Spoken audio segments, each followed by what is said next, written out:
kami dengan judul Kontrol Kualitas Terapi Radiasi pada Unit Radioterapi MRCC. Sebelumnya anggota kelompok kami beranggotakan Edi Martua Nasution dengan NIM 11, Lestari Ismamora dengan NIM 14, Ria Angelina NIM 15, Maripa Purba NIM 17, dan Gilang Ramadan NIM 19. Judul jurnal kami yaitu Kontrol Kualitas Terapi Radiasi pada Unit Radioterapi MRCC. Penulisnya yang pertama Filda Juita, Rina Taurisia, dan Andreas Nenggolan. Institusi yaitu pada Rumah Sakit Mostar Riyadi Comprehensive Cancer Center pada MRCC Jakarta. Abstraknya atau ringkasannya mendeskripsikan pelaksanaan kontrol kualitas radioterapi pada harian, mingguan, dan bulanan di MRCC. Output radiasi dan simetri sinar terbukti stabil dan dalam di batas toleransi. Kata kuncinya yaitu kontrol kualitas, praktik klinik, linear, akselerator, dan radioterapi. Tahun terbitnya pada tahun 2011. Jenis publikasinya yaitu makalah institusional atau laporan teknis yang kemungkinan dipresentasikan dalam seminar profesi. Yang pertama, parameter yang diukur pada kontrol kualitas LINAC.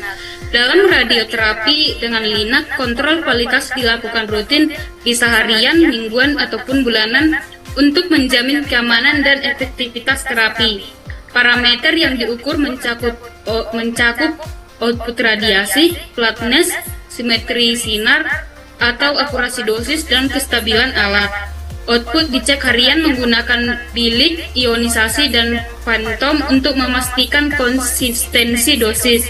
Flatness dan simetri penting untuk distribusi dosis yang merata. Pemeriksaan tambahan meliputi OD, laser, dan sistem interlock untuk keselamatan. Di MRCC, penyimpangan output lebih kecil 1% dan perubahan flatness-nya lebih besar 0,01% untuk menunjukkan sistem sangat stabil dan sesuai standar internasional.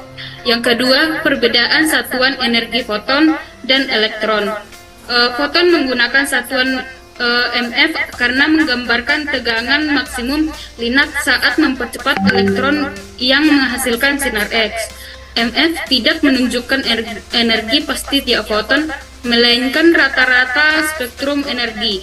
Sebaliknya, elektron memakai satuan mega elektron volt karena sebagai partikel bermuatan, energi kinetiknya bisa diukur secara langsung.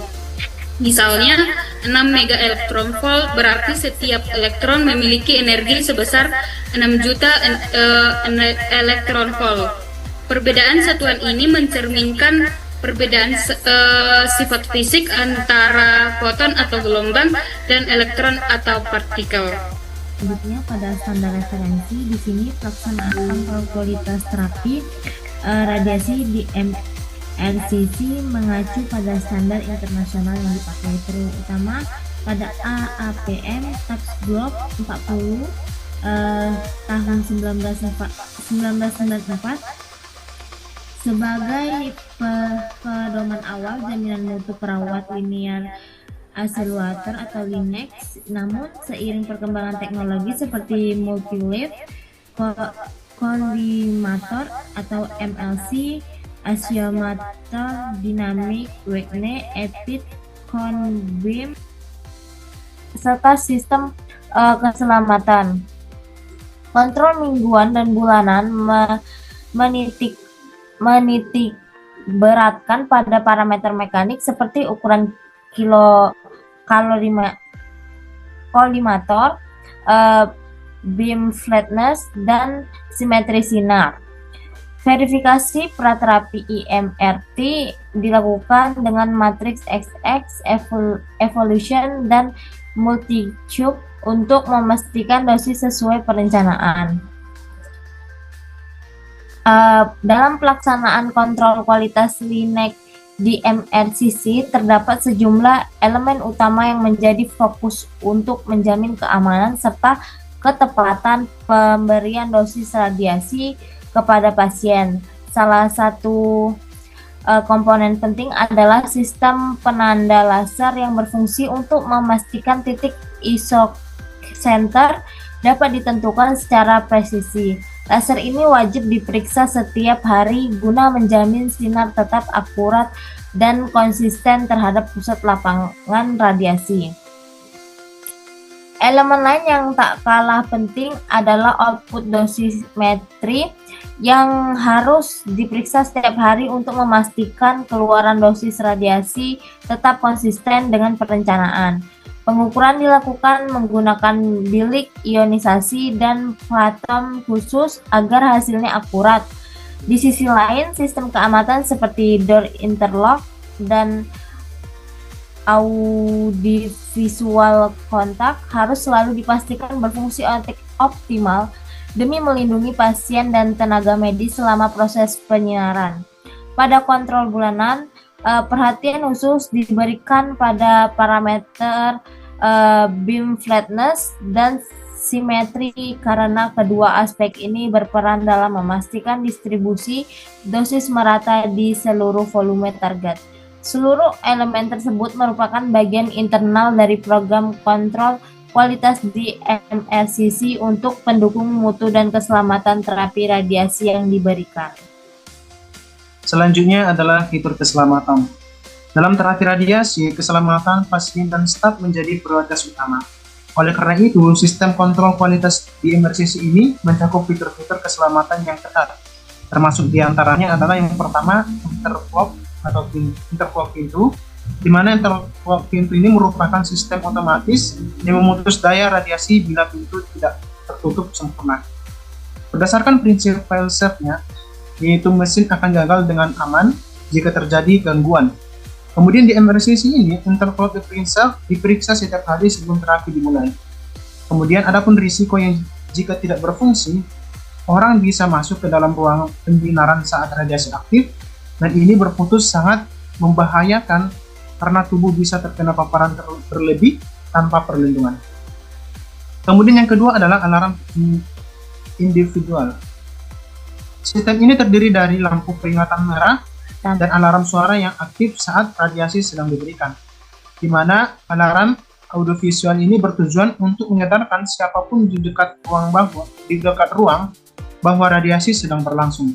Kemudian sistem audiovisual ini terhubung ke kontrol dan menjadi bagian dari prosedur standar operasional. Adapun risiko jika rusak atau tidak aktif, staf bisa tidak sadar bahwa proses penyinaran sedang terjadi, yang menyebabkan potensi paparan sekunder yang membahayakan. Kemudian sistem yang ketiga yaitu sistem peringatan radiasi, di mana sistem ini dikenal yang sebagai radiasi warning light atau indikator panen. Kemudian lampu ini akan menyala sebagai tanda bahwa proses radiasi sedang berlangsung.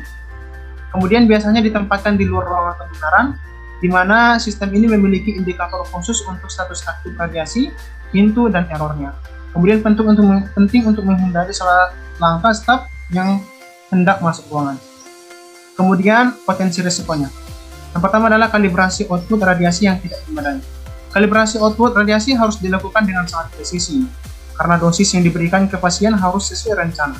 Dalam jurnal ini, output lain diuji secara harian, mingguan, dan bulanan menggunakan bilik ionisasi dan fonton. Jika dikalikan dengan benar, di mana dosis bisa terlalu tinggi, yaitu membahayakan jaringan sehat. Jika dosis terlalu rendah, kanker tidak terobati maksimal. Kemudian di MRCC, output diuji setiap hari menggunakan alat seperti Farmer Ion Camber, Water Panel, Solid Water Panel, kemudian IBA atau Dosimetry Star Tracknet, di mana data hasil pengukuran menunjukkan variasi harian kurang 1%.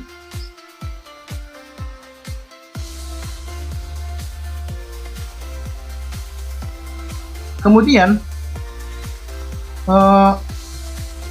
jika risiko jika kalibrasi salah, di mana jika dosis aktual lebih besar dosis yang direncanakan, pasien bisa mengalami kerusakan jaringan sehat, luka bakar, atau bahkan kegagalan organ.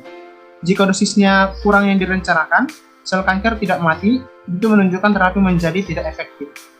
Prosedur yang adapun langkah selanjutnya yaitu prosedur yang tidak tepat. Di mana prosedur dalam terapi radiasi sangat detail, termasuk yang pertama itu penempatan pasiennya, kemudian jarak sumber ke permukaan target, lalu laser aligmen dan waktunya. Di MRCC diperiksa harian kesesuaian panda laser dengan isocenter menggunakan wake phantom. Jika ada pun risiko prosedur tidak tepat, yang pertama penyinaran meleset dari target tumor, di mana dosis yang tidak merata, kemudian efek samping pada organ sekitar.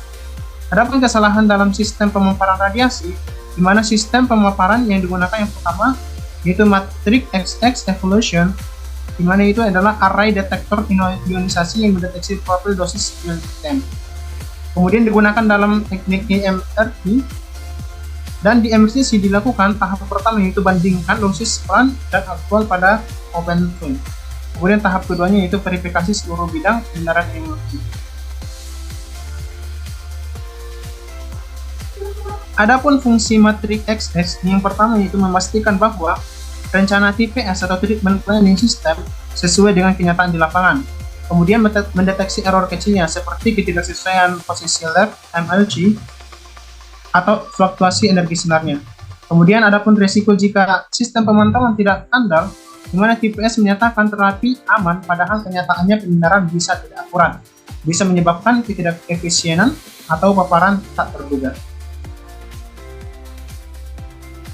Metode penelitian. Di sini lokasi dan waktu penelitian dilaksanakan di unit radioterapi Rumah Sakit Mokhtar Riyadi Comprehensive Cancer Center, Jakarta. Pengumpulan data dan pengukuran kualitas dilakukan pada tahun 2011. Terbukti dari kurva harian dan bulanan yang tercatat pada bulan Mei sampai Juni 2011.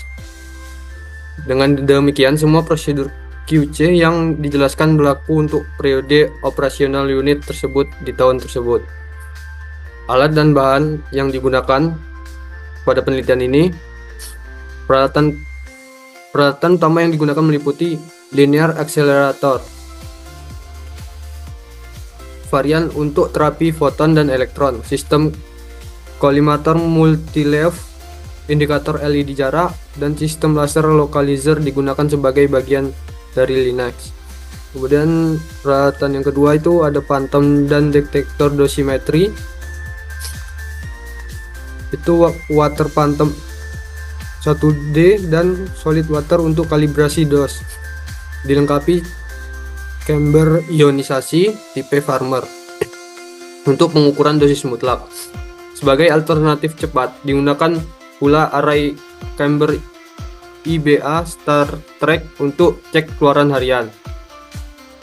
Kemudian ada alat verifikasi IMRT Matrix XX Evolution dikombinasikan dengan sistem multicap untuk pre-verifikasi dosis kasus IMRT. Kemudian ada alat mekanik dan keselamatan Phantom Wheel digunakan untuk penyetelan dan pemeriksaan laser localizer, perangkat indikator laser, indikator cahaya SSD, serta sensor pintu interlock dan sistem audiovisual standar Linux juga diperiksa.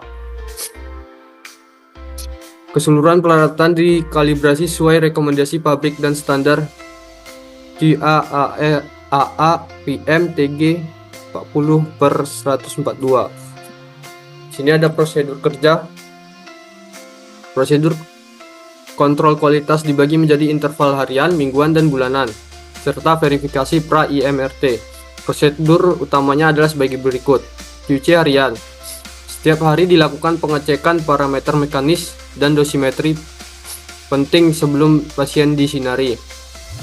Pemeriksaan mekanis meliputi penyesuaian laser localizer di titik isocenter, kesesuaian indikator jarak SSD, dan ukuran lapangan kolimator. Selain itu dilakukan pengukuran keluaran dosis sehari-hari, misalnya dengan chamber Farmer di solid water atau Star Trek, untuk memastikan variasi dosis tidak melebihi toleransi. Aspek keselamatan seperti interlock pintu, dan sistem audiovisual. juga diuji fungsi setiap hari. Pengukuran harian dicatat dalam grafik untuk memantau stabilitas. Kemudian QC mingguan. Setiap minggu dilakukan pengukuran yang lebih teliti, terutama pada dosimetri keluaran. Sebagai contoh, pengecekan keluaran mingguan dilakukan dengan Farmer Chamber dan ID Water Phantom.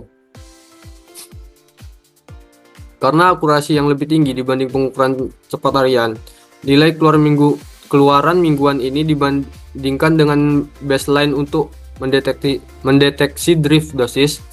Parameter mekanis besar juga dicek sesuai TG 142.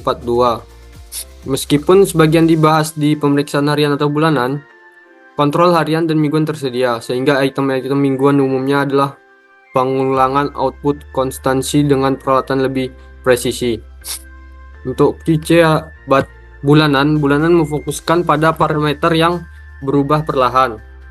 Pemeriksaan meliputi kesesuaian indikator jarak meja, kesesuaian area sinar cahaya dengan area lapangan radiasi, serta karakteristik sinar foton. Misalnya, profil penampang sinar 6 MV diukur menggunakan Blue Phantom 2 dengan chamber CC13 dan juga dengan Star Trek untuk keandalan. Selain itu, parameter kecil seperti translasi try, pegangan wedge, dan akurasi pointer dijalankan. Bulanan juga meliputi verifikasi pre-treatment setiap kasus IMRT. Rencana dosis IMRT diverifikasi di atas matriks XX sebelum pengobatan, guna memastikan dosis delivery sesuai perencanaan. Verifikasi pra-IMRT. Setiap rencana IMRT diuji 2 tahap. Tahap pertama, pengecekan konsistensi keluaran untuk fill 20 x 20 cm dibandingkan hasil pengukuran lapangan terbuka. Tahap kedua, di distribusi dosis rencana IMRT diverifikasi dengan alat matrix XX evolution, memastikan distribusi dosimetri sesuai grafik perencanaan. Kemudian ada teknik analisis data. Data pengukuran QC diolah secara deskriptif. Nilai keluaran dosis, karakteristik profil, dan hasil pemeriksaan mekanis bulanan dihitung rata-rata dan deviasi standarnya untuk setiap periode pengukuran. Hasil ini kemudian dibandingkan dengan toleransi dan rekomendasi AAPM TG 142.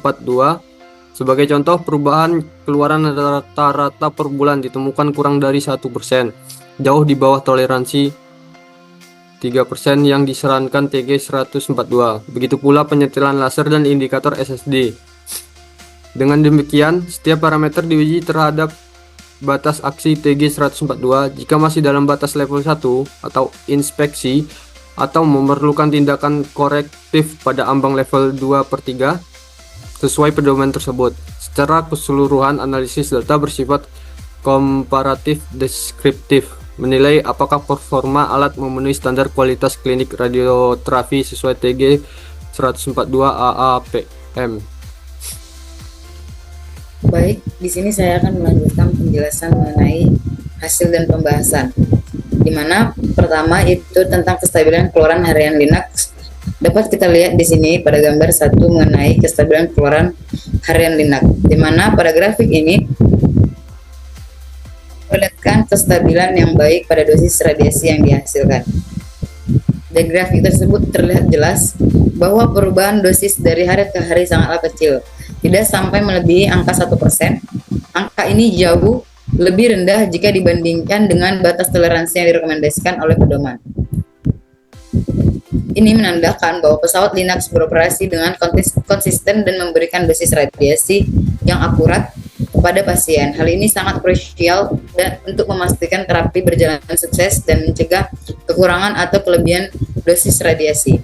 Kedua, ada evaluasi kerataan dan simetri sinar bulanan, di mana terdapat gambar kurva bulanan dengan Blue Phantom dan gambar kurva bulanan dengan Blue Star Trek, di mana untuk menjamin kualitas terapi radiasi, pemerataan atau flatness dengan kesimetrisan berkas radiasi diukur setiap bulannya.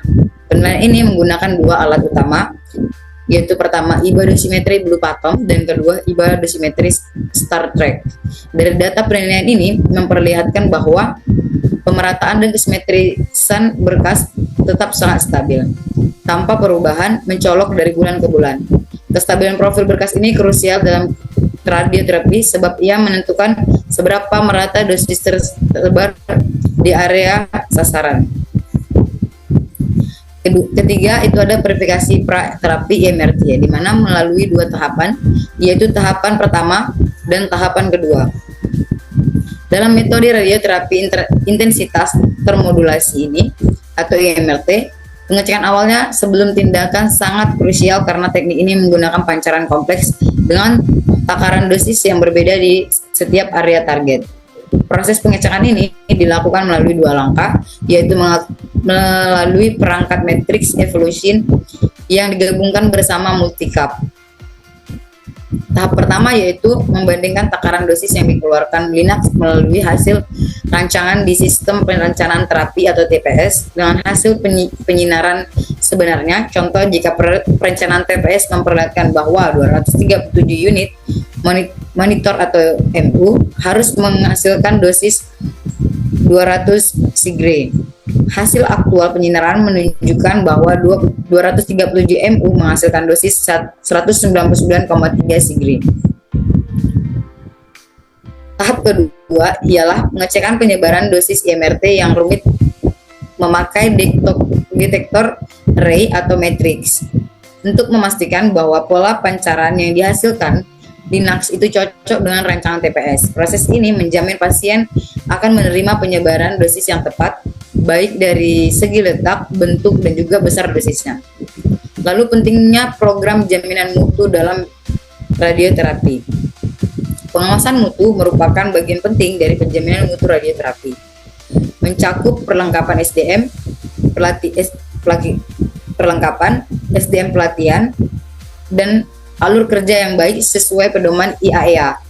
Teknologi canggih seperti Linux dan IMRT perlu didukung pengawasan rutin harian, mingguan, dan juga bulanan. Di MRCC, validasi matriks juga dilakukan sebelum terapi IMRT sebagai upaya memastikan keselamatan dan keberhasilan perawatan pasien. Adapun kelebihan dan juga kekurangan jurnal, yaitu kelebihannya pada jurnal memiliki implementatif dan juga praktif. Kedua, mengacu pada standar internasional. Lalu ketiga, disertai data real.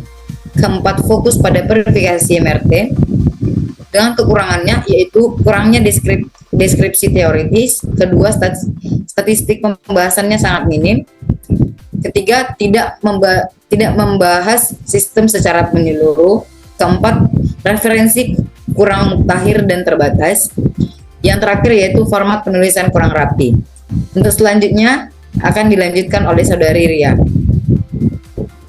Baiklah, adapun kesimpulan pada penjelasan dalam jurnal ini, yang pertama, pengawasan mutu di MRCC dijalankan rutin setiap hari.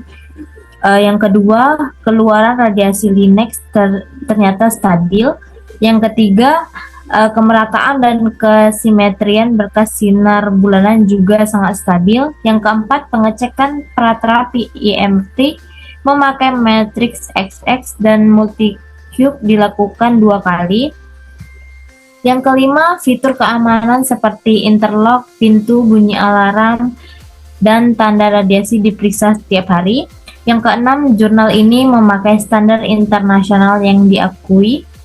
Dan yang ketujuh, walaupun laporan teknisnya kuat, jurnal ini ada kekurangannya seperti kurangnya bahasa teori, sedikitnya analisis statistik, dan referensi yang terbatas serta tidak dinamis. Kesimpulannya, jurnal ini memperlihatkan bahwa program pengawasan mutu di MRCC sudah sesuai standar internasional dan penting untuk keberhasilan terapi serta keselamatan pasien juga perlu petugas medis. Jika ada kesalahan, mohon maaf. Kami akhiri dengan salam. Assalamualaikum warahmatullahi wabarakatuh.